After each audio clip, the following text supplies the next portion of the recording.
Master Balita. So may followers po tayo mga kamaster. Sabi niya, ito, yan. Paano niya, hindi siya ng tips kung paano maipasa yung medical. So yung medical po, madali lang po yung ipasa. Lalo na kung wala ka pong mga inborn na sakit. Basta importante dyan, wala kang hipa. Pangalawa, hindi ka mabagsak sa dental, sa ngipin. Pangatlo, pasado ka sa ECG. Yan. Tapos ang basta yung para maipasa mo yung medical mo. Pati ang neuro mo.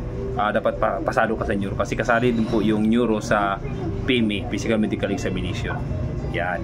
So, yan po yung tips natin. So, dapat healthy ka po. Yan. Wala kang mga inborn na sakit na pwedeng makadulot na mabagsak ka. Yan. Malalaman mo po yan. Halimbawa, may ano ka sa dugo, may sakit ka sa dugo. So, hindi ka po mabagsak ka talaga sa medical and physical examination.